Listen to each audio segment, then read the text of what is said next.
The tomb of China's first emperor, Qin Shi Huang, pronounced Qin Shi Huang, sits under a hill of earth and time. It is one of the great unopened mysteries of the ancient world. For more than 2,000 years, it has held its secrets close, a silent testament to a power that sought to command not just life, but death itself. Archaeologists and historians call it a sealed subterranean palace, a microcosm of an empire designed to function for eternity. While the world outside has changed beyond recognition, the inner world of the mausoleum remains closed, a dark, quiet kingdom. It waits for a day that may never come. It challenges our modern science, and it demands our deepest respect. What we do know comes from fragmented records, and from astonishing discoveries made around its perimeter. The ancient historian Sima Qian wrote of wonders and dangers. His description was once dismissed as legend. The first and most stunning clue to the tomb's true wonder was discovered by accident. In 1974, farmers digging a well stumbled upon the vanguard of a silent subterranean legion, the Terracotta Army. This vast assembly of life-sized clay soldiers stands as a breathtaking prologue to the main tomb. Each warrior possesses a unique face, a unique hairstyle, a unique expression. They are not duplicates, they are individuals, frozen in time, arranged in perfect military formation. Infantry, archers, cavalrymen with their steeds, high-ranking officers in chariots. The sheer scale of this clay army is an engineering marvel. Archaeologists have uncovered several large pits and estimate more than 8,000 soldiers, 130 chariots, 520 horses for chariots, 150 cavalry horses, with much of the site still awaiting excavation.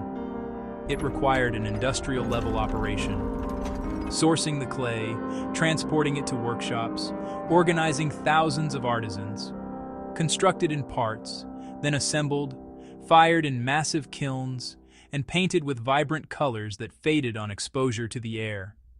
Beyond the silent army, ancient texts and modern science converge on a strange and perilous detail. Sima Qian, writing less than a century after the emperor's death, described the inner sanctum as a map of the known world. He wrote of palaces, towers, a ceiling studded with pearls, the Yangtze and the Yellow River recreated with flowing liquid mercury. For centuries, this was considered a flight of fancy, but modern science suggests the story may be terrifyingly true. Soil samples taken from the earth above the unopened tomb show mercury concentrations that are hundreds of times higher than normal. These high concentrations are localized, forming a distinct pattern that matches the ancient rivers. The evidence strongly suggests a massive quantity of liquid mercury was sealed within the tomb and has been slowly vaporizing and seeping into the overlying soil for 2 millennia. Mercury, with its silvery reflective surface, would have created a stunning visual effect, mimicking flowing water. Activated by subtle mechanisms, rivers of quicksilver could have animated a subterranean landscape. But mercury is highly toxic. Its vapor is a deadly, invisible poison, and direct contact can be fatal. The presence of so much mercury transforms the tomb into an active, hazardous environment, a chemical trap armed for over 2,200 years. To truly appreciate the tomb of Qin Shi Huang, pronounced Qin Shi Huang, we must abandon any notion of magic. See its creators for what they were: brilliant engineers, masters of logistics, materials science, chemistry, and mechanics. The complex is rational design executed systematically. They relied on physics, chemistry, and durable systems. Consider the rumored mechanical defenses. Texts speak of crossbows rigged to fire automatically at intruders. Using tensioned bronze crossbows, tripwires, and pressure plates, they could build simple, reliable traps, levers, catches, and releases that stay primed for centuries if sealed from decay. The genius lies in elegant robustness, not complexity. Mechanisms that endure pressure, moisture gradients, and time. Bronze resists corrosion, timber and earth used with known load-bearing properties. They created chambers that withstand a mountain's weight. Every choice served a larger, integrated plan. How could any mechanical system possibly survive for more than 2,000 years? The answer is brilliant design, careful material selection, and a stable environment engineered by the tomb itself. They built for eternity, not the present. They understood decay, moisture, oxygen, biological intrusion, and designed to counteract them. Depth and sealing insulated everything from surface change. Bronze outlasts iron. Triggers, gears, and pins in bronze remain viable longer in low oxygen. Fired terracotta resists time. Dense clays sealed out water and pests. They made a time capsule with a slowed clock of decay. Simplicity is robustness. Gravity, tension, leverage, few points of failure, energy stored indefinitely. Secrecy protected the system. No tampering, no resets, no corrosive air. Survival through isolation. A silent testament to engineers who designed not just function, but longevity beyond imagination. The very features that have protected the tomb now pose the greatest dangers. Mercury rivers, structural collapse, and rumored traps make excavation perilous. Mercury is the most immediate threat. Opening chambers could release toxic vapor, endangering teams and the environment. Rivers imply immense quantities, making this one of Earth's most hazardous sites. Physical dangers are equally serious. The structure has borne a mountain's weight for millennia. Internal conditions remain uncertain.